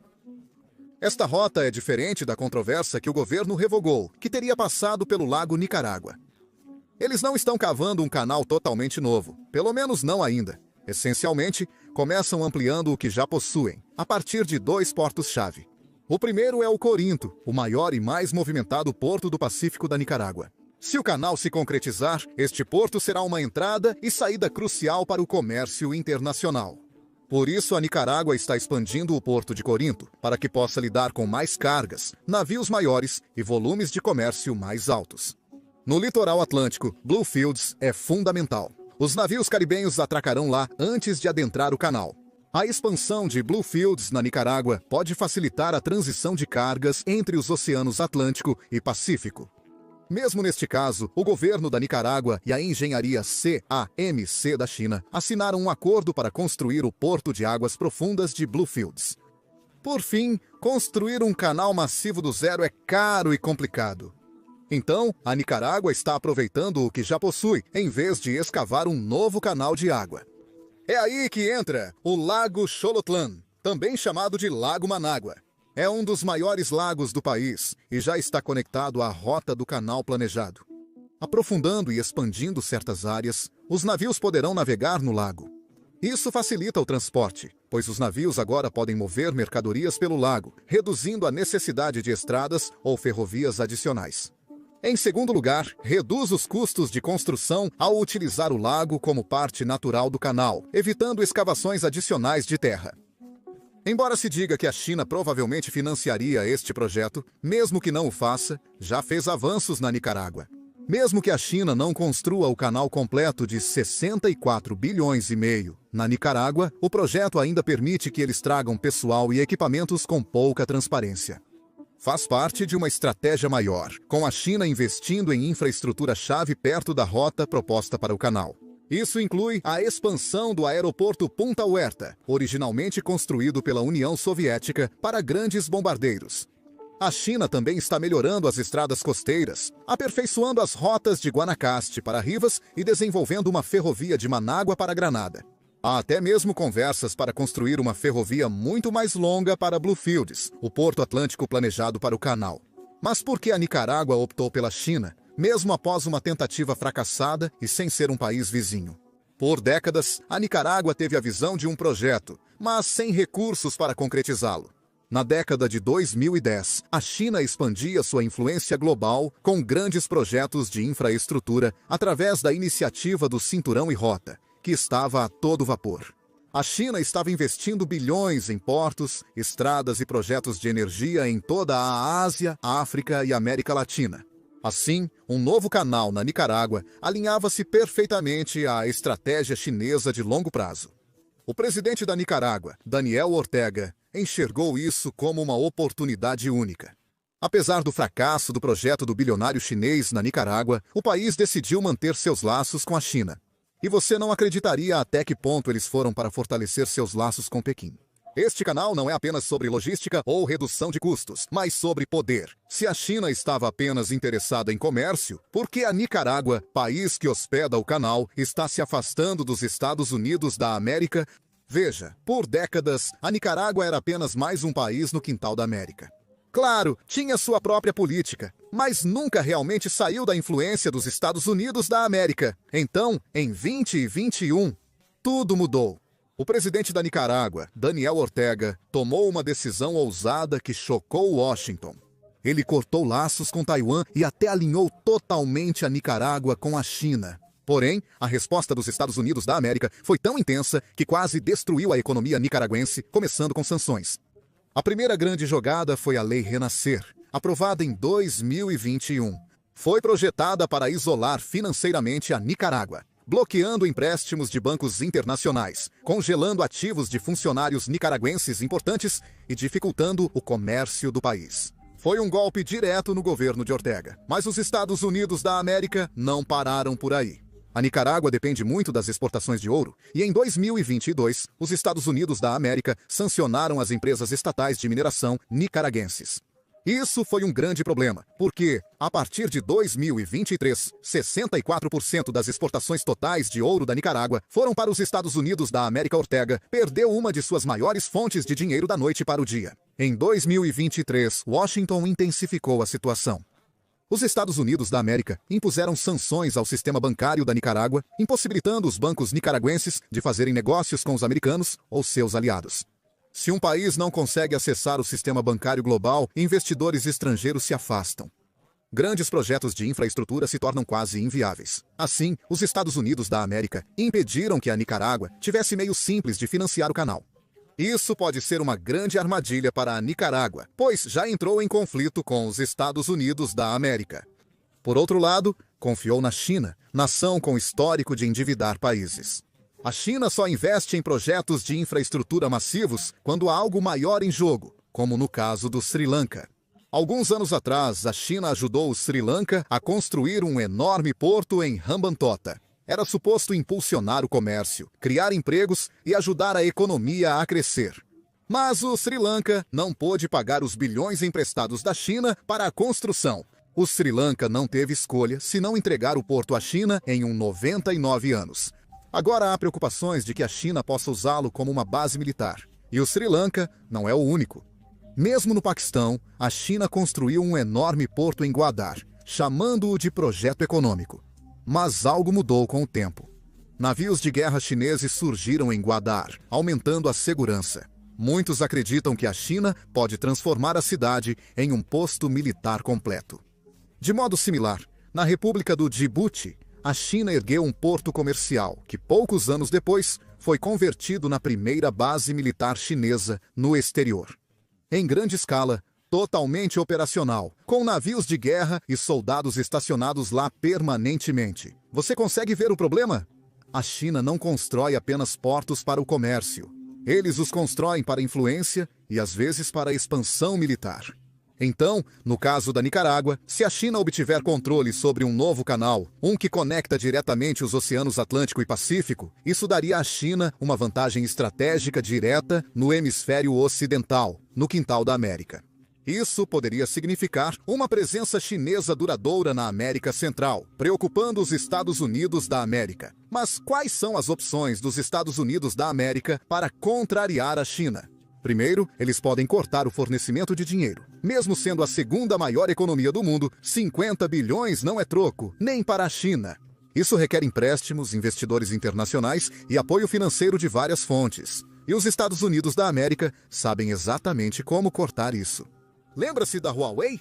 Outrora uma gigante da tecnologia em ascensão, agora enfrenta dificuldades globais devido às sanções dos Estados Unidos da América, que dificultam negócios com bancos e fornecedores ocidentais.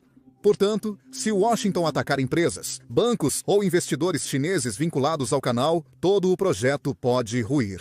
Ninguém quer correr o risco de ser colocado na lista negra pelos Estados Unidos da América, já que a maioria das transações globais ainda depende do dólar americano. Ademais, um projeto desse porte requer grandes quantidades de materiais, equipamentos e logística que fluem majoritariamente por redes internacionais. Se as empresas temerem retaliação dos Estados Unidos da América, esses envios podem desacelerar ou cessar. A China está avançando na América Central e os Estados Unidos da América não ficarão inertes. Se a China conseguirá ou não fazer este canal, só o tempo dirá. Obrigado por assistir.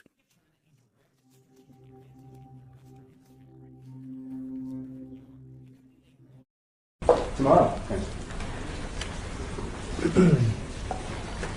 Wow. Huh. Unconfirmed. Unconfirmed. Yeah. Unconfirmed. No. What up?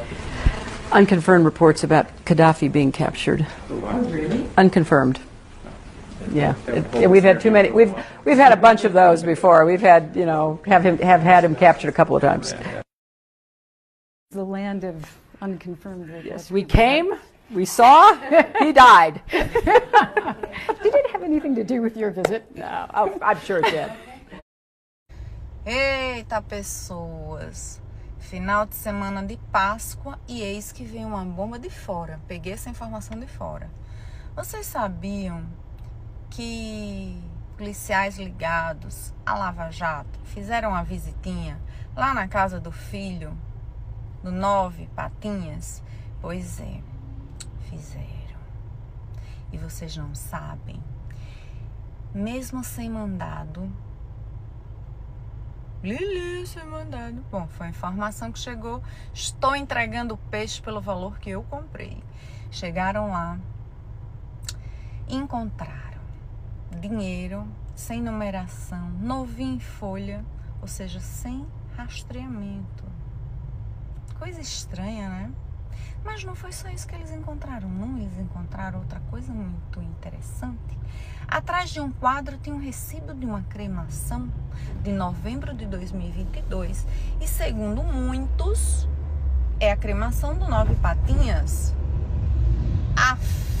A matriz, já que o restante é tudo filial, tudo moas da vida. Eita, foi isso que aconteceu. Aí a pergunta que não quer calar.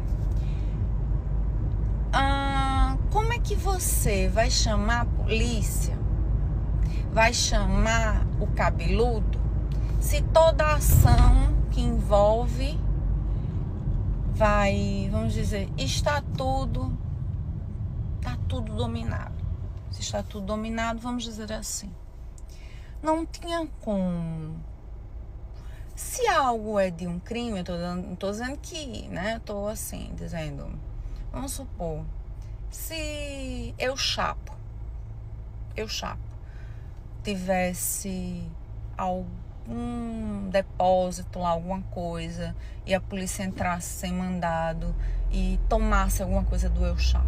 Ele não podia chamar a polícia, correto? Eu acho que é mais ou menos isso. Vocês ficaram sabendo disso aqui, por aqui? Não, essa notícia veio de fora. Sei lá, né? Eu sempre falo, criar só gente e animal.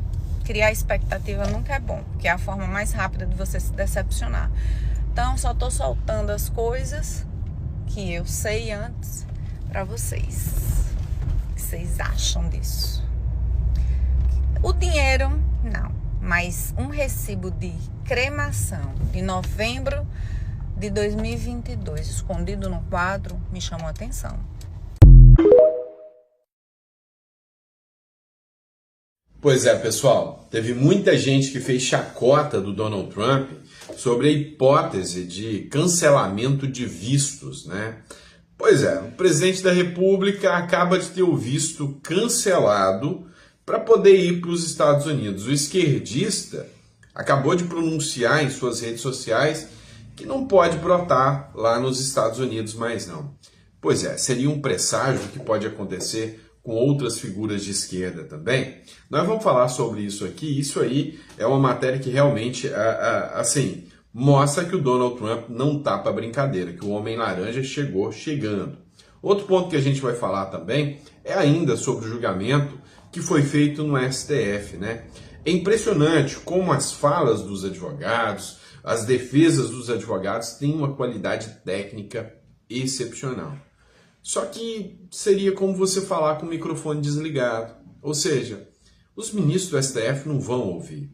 Eles não estão dando a mínima, eles não estão se importando um mínimo com os argumentos de defesa. Afinal, provavelmente as sentenças já estão prontas. E eu vou discutir com vocês aqui um pouco mais sobre isso também, né? Vamos lá. E aí, você acredita que corrupto no Brasil vai preso? Você acredita que corrupto no Brasil é condenado? Pois é.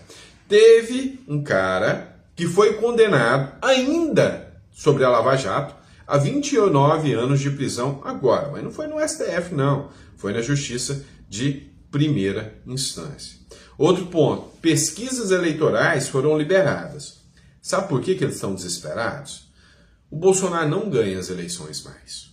Ele atropela as eleições se for contra o Lula. Isso é fato.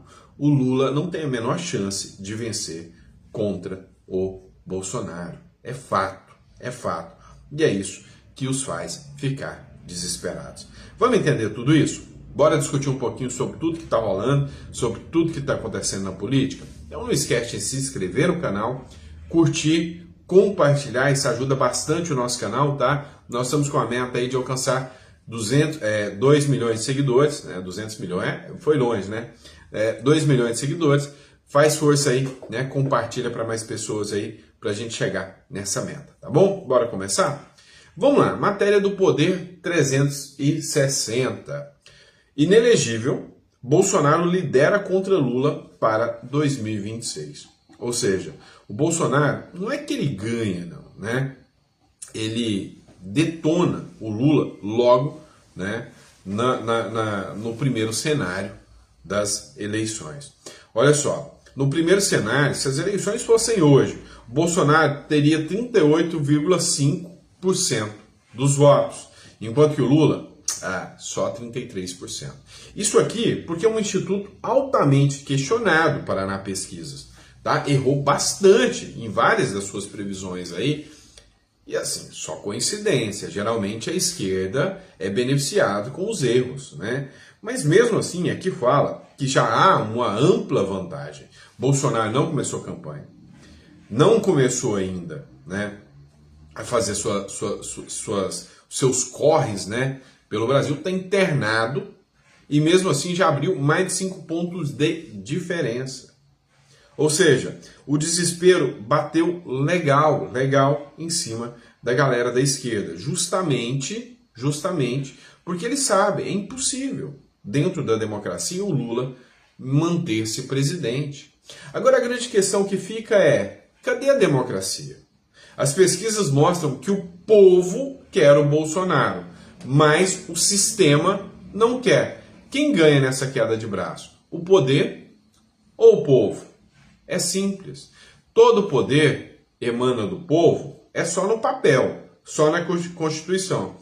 Porque na prática e na verdade, todo poder mama o povo, só suga o povo. Essa é a verdade, tá? Vamos lá, pessoal. E aí, será que o Trump vai cumprir e deixar a galerinha da Left People sem pisar lá nos Estados Unidos? Pois é. Presidente esquerdista foi barrado. E aí eu tô falando, né, do comunista da Colômbia, o Petro. Cara, eu vou ser sincero com vocês. Se vocês já sentem vergonha com o Lula, eu tenho até dó do pessoal da Colômbia em relação ao Petro, viu? Porque esse consegue ser pior do que o Lula ainda, né? Esse aqui é fora de lógica. Presidente comunista da Colômbia disse que teve seu visto revogado pelo governo de Donald Trump. Foi pouco, né? Gustavo Petro, o ex-integrante da guerrilha M19, ex-guerrilheiro sim, um grupo terrorista, teve seu visto revogado por Donald Trump. Abre aspas. Não posso mais ir porque acho que tiraram meu visto. Eu não precisava de visto, mas tudo bem, né? Ou seja, tudo bem mesmo. Eu acho que logo, logo isso aqui vai se estender aí a outras pessoas aqui pela América do Sul. E aí, você, na sua visão, acha que o Donald Trump está certo de negar vistos para comunistas, presidentes comunistas, né, que querem passear na Disney? Sim ou não? Deixa o seu comentário aí, tá? Coloca no seu comentário. Vamos lá, pessoal. Olha só, o advogado Felipe Martins, ele participou ontem do julgamento, onde o Felipe Martins foi denunciado, né? Foi recebida a denúncia, se tornou réu oficialmente, mas vale a pena, né, ouvir a tecnicidade da sua defesa. E aí, é uma pena que está falando para o povo, porque isso aqui está correndo as redes, isso aqui está chegando até você, mas lá dentro do STF, os ministros já têm sua opinião formada, isso é fato. Nós precisamos dessas informações, porque nós temos 5 datas em que a acusação afirma que Felipe participou de determinadas reuniões. Doutor Bonet acessou esses dados. A Polícia Federal acessou esses dados, menos a defesa. E depois, mais à frente, nós peticionamos novamente para que esses dados fossem informados. Para nossa surpresa, houve uma informação tão somente no que diz respeito à viagem. A suposta viagem que manteve a prisão preventiva, que nós hoje sabemos que nunca existiu e que hoje mantém Felipe sob medidas cautelares extremamente gravosas. Ainda que se diga que a acusação utilizou as provas e que as provas utilizadas na denúncia foram expostas aos acusados, esse momento de interregno processual que nós temos, se nós fizermos a comparação com a doutrina italiana, nós temos um momento de interregno processual. Essa prova que a acusação sabe, que a acusação leu e que não falou uma vírgula no que diz respeito a Felipe na denúncia. Nós teremos acesso a essa prova.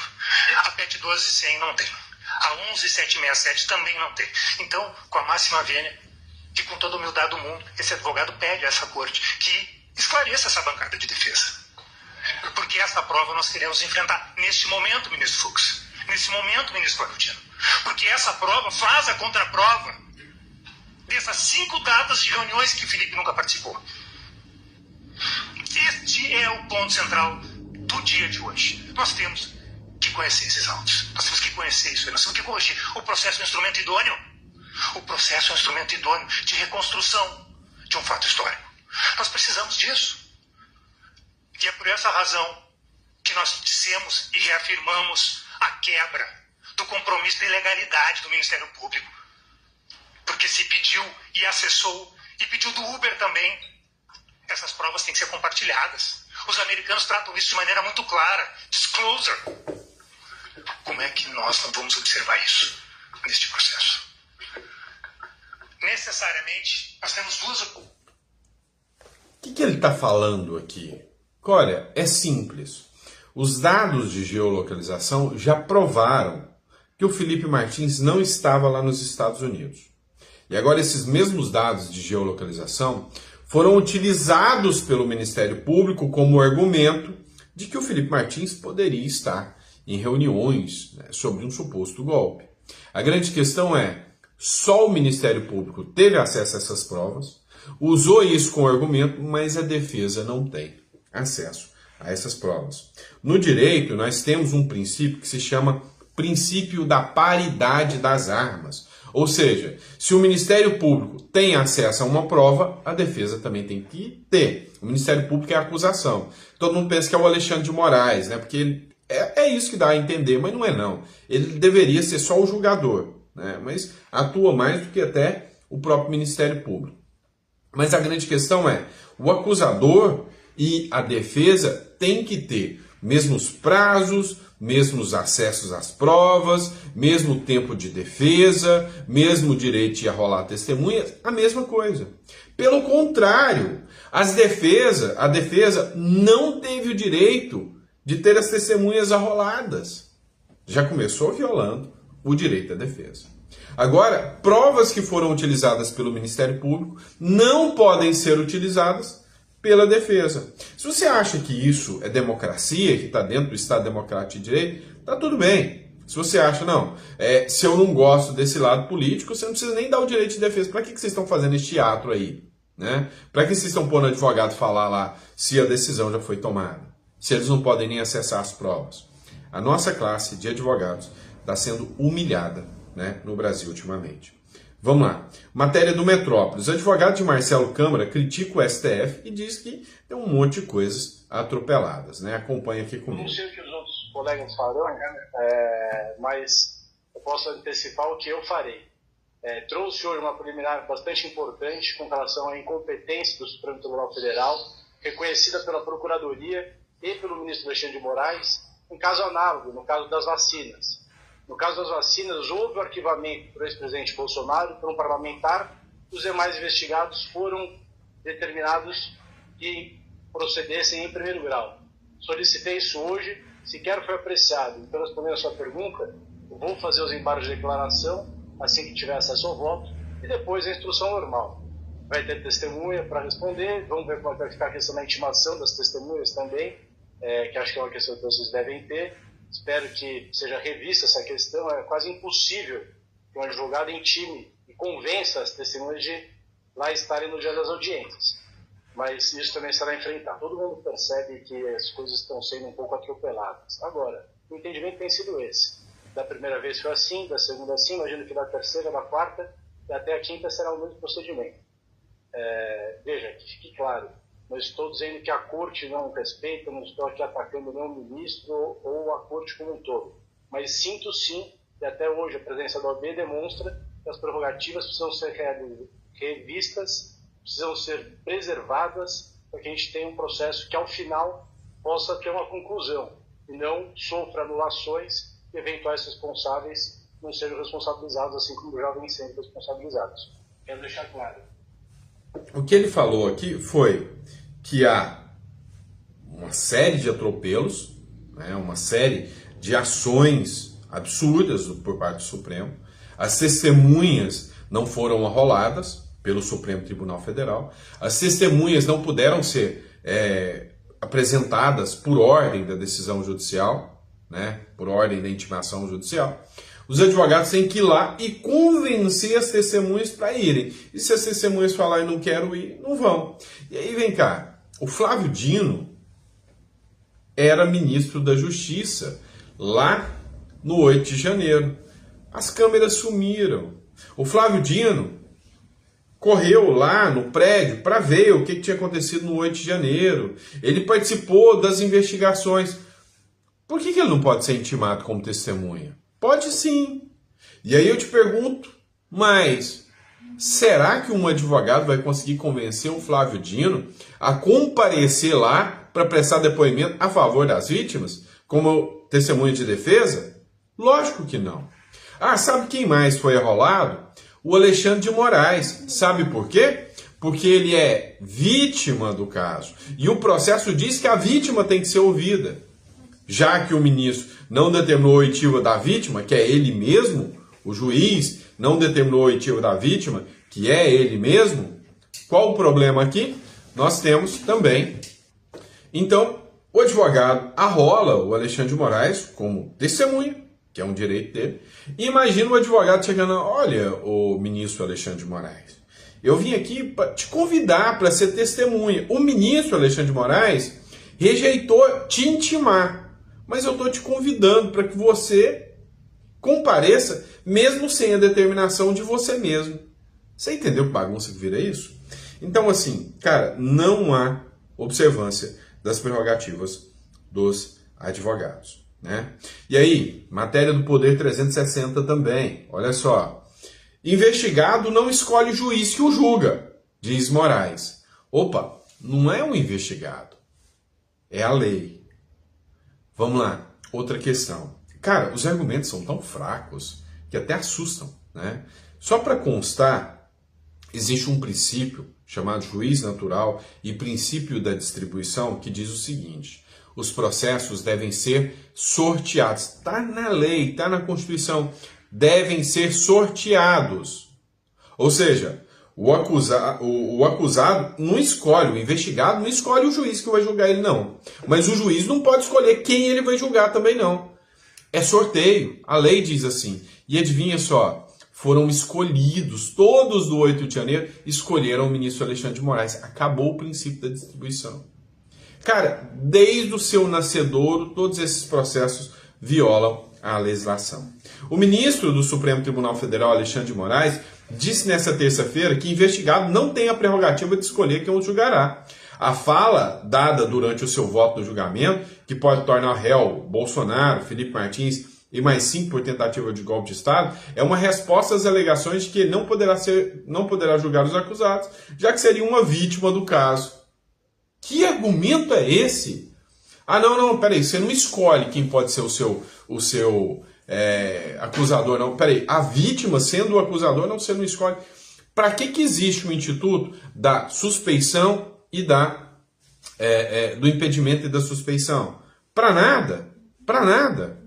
O Moraes é o relator, é julgador, é vítima e ainda tem, né, para mim, um disparate de dizer que não dá para você escolher quem te julga. Então, mesmo que seja o cara que me quer, como se diz, é meu inimigo, que se diz vítima minha, esse cara vai me julgar. Tá tudo bem isso? Não tá, cara. Assim, é insano, né? A que ponto chegou, né, a justiça brasileira, né? Vamos lá. Mas, em compensação, a justiça brasileira está sendo feita, né, em relação a corruptos da Lava Jato. Olha só essa matéria do Diário do Poder. Presta atenção comigo.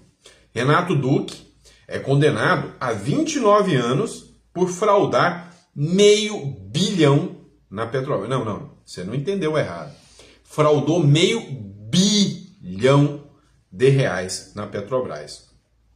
Após diversos retrocessos no combate à corrupção no Brasil, com descondenações remanescentes da Operação Lava Jato, a 13ª Vara da Justiça Federal de Curitiba atendeu ao Ministério Público Federal e condenou o ex-diretor de serviço da Petrobras, Renato Duque, a mais de 29 anos de prisão por crimes de corrupção, lavagem de dinheiro envolvendo fraude nos contratos de 525 milhões, né? $500 bilhão.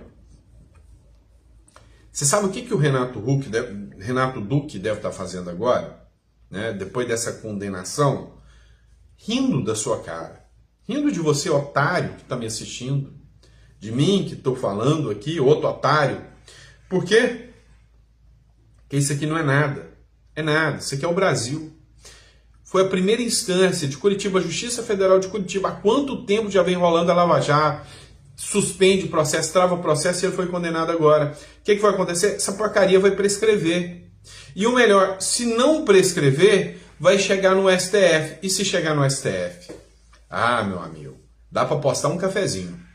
O STF vai liberar o cara. A menos que ele usasse camisa verde e amarela e saísse com a Bíblia embaixo do sovaco. Aí nesse caso, não. Anistia para esse tipo de gente asquerosa, aí não. Agora, 500 milhões da Lava Jato, isso é pouco, tá tudo bem, a gente releva isso aí. Olha, você pode estar achando, pelo menos uma notícia boa. Não é notícia boa, é um placebo, tá? É um placebo, não vai resolver nada. A gente sabe muito bem que esse recurso aqui vai subir, né?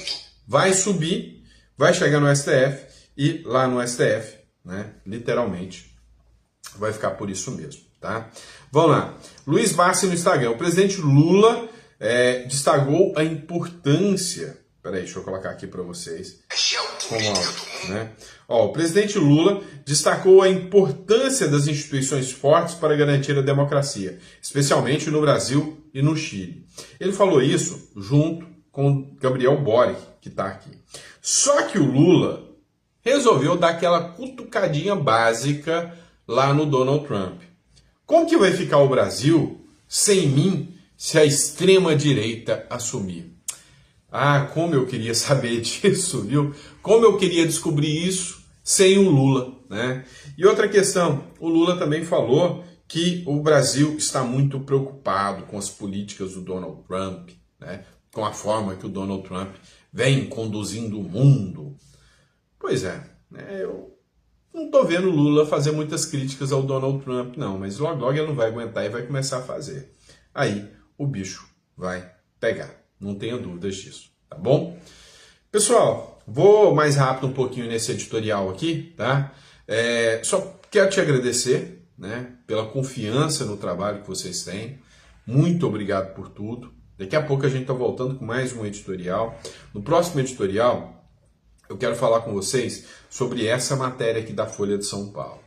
Isso aqui pode ser uma reviravolta de um tamanho. Gente, na política, eu já acredito em tudo agora, né? Eu ando acreditando até em ET, tá? É possível que um recurso feito pelo Ramagem, né, pelo partido em favor do Ramagem, dê, né, a suspensão desses processos contra o Bolsonaro. E aí, se isso acontecer, o STF e a Câmara podem se preparar, vai entrar, né, o STF e o Congresso vai entrar numa guerra fria, se isso acontecer. Espera para ver, né, porque teve nova decisão. O relator foi escolhido nesse caso do Ramagem. E aí, no próximo editorial, eu quero mostrar para você o que muda na regra desse jogo. Fechou? Tá bom? Obrigado, fica com Deus e eu vejo vocês no próximo editorial. Grande abraço.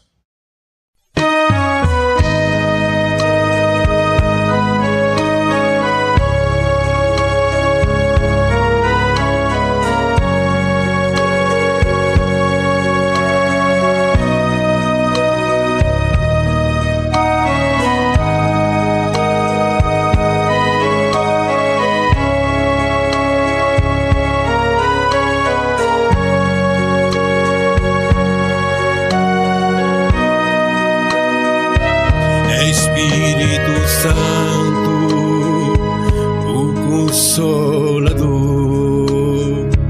que sustenta e consola o povo de Deus. É Espírito Santo, a luz de Deus. És um só Deus, verdadeiro Criador. Espírito Santo, és a verdade que o mundo não pode receber. Vem renovar todo o meu ser, no nome de Cristo.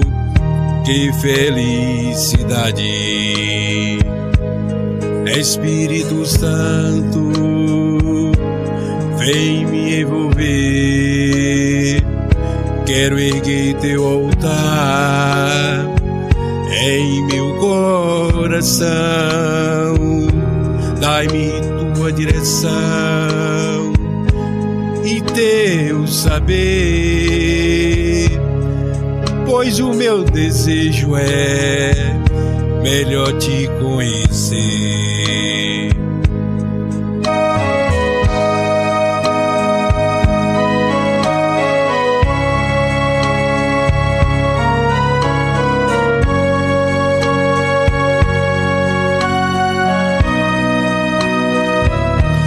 é Espírito Santo, o Consolador, que sustenta e consola o povo de Deus. É Espírito Santo, a luz de Deus. És um só Deus, verdadeiro Criador. Vem Espírito Santo, a luz de Deus. Flui Espírito Santo neste lugar. Desce Espírito Santo, habita em mim. O meu coração é o teu altar. É Espírito Santo, o Consolador, que sustenta e consola o povo de Deus. É Espírito Santo, a luz de Deus. És um só Deus, verdadeiro Criador. És um só Deus, verdadeiro Criador.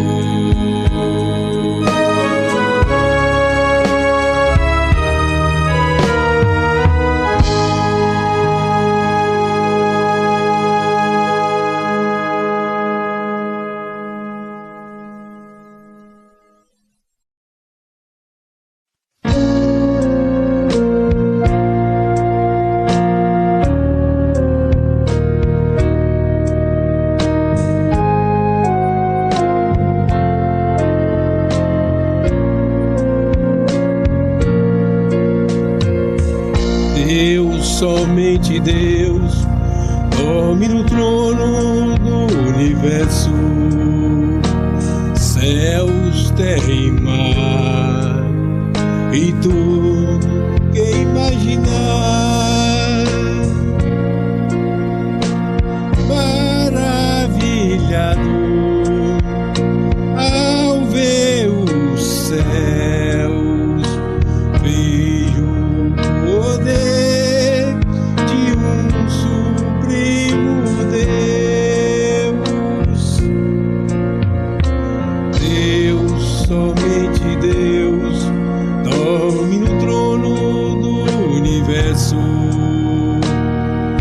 céus, terra e mar, e tudo que imaginar.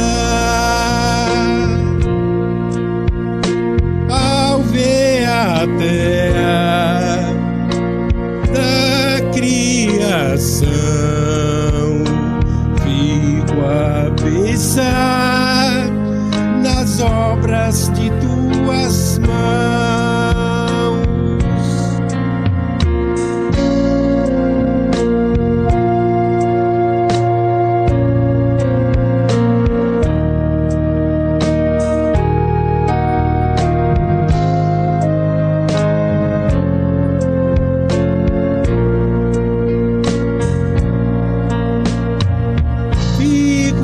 Pensar em teu amor, meu caminho é Jesus, diferente hoje estou.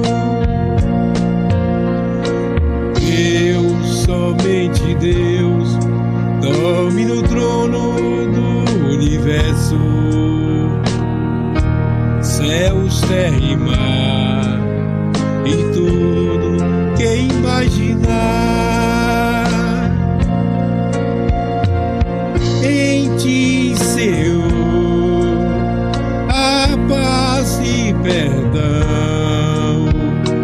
És para mim o autor da salvação. Deus, somente Deus, dorme no trono do universo, universo,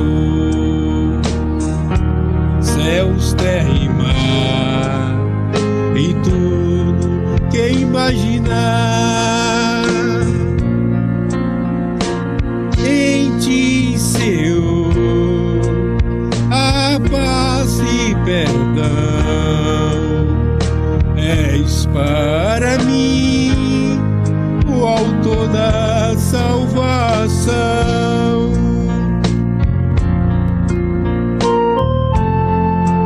O autor da salvação,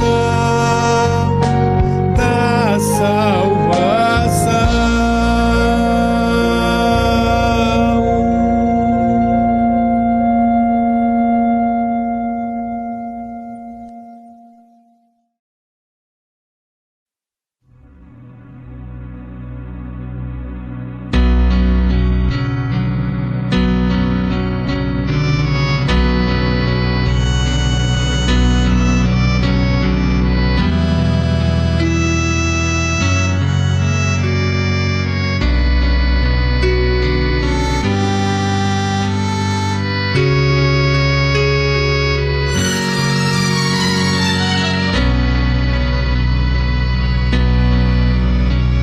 Pai nosso que estás nos céus, santificado seja o teu nome. Venha o teu reino, seja feita a tua vontade, assim na terra como no céu. O pão nosso de cada dia nos dá hoje. Perdoa-nos as nossas dívidas, assim como nós perdoamos aos nossos devedores.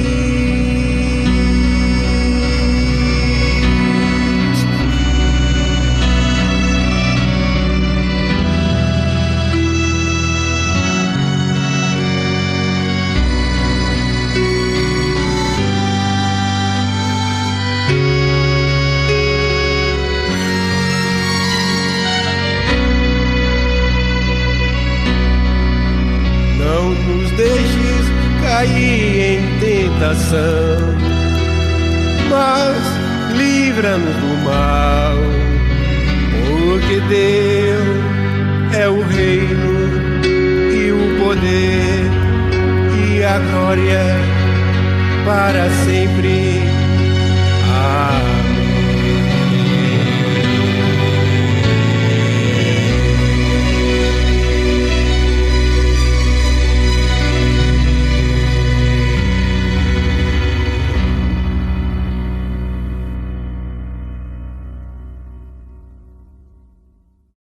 Diretamente do Brasil, quem vos fala, Mestre Dinho, trazendo sempre informações na palma da sua mão. E o meu convite especial, por gentileza, entra na descrição desse vídeo. Urgente! Clicar nos links abaixo. É uma surpresa! E você pode ganhar muito dinheiro. Repito! Urgente! Clicar nos links abaixo. É uma surpresa e você pode ganhar muito dinheiro.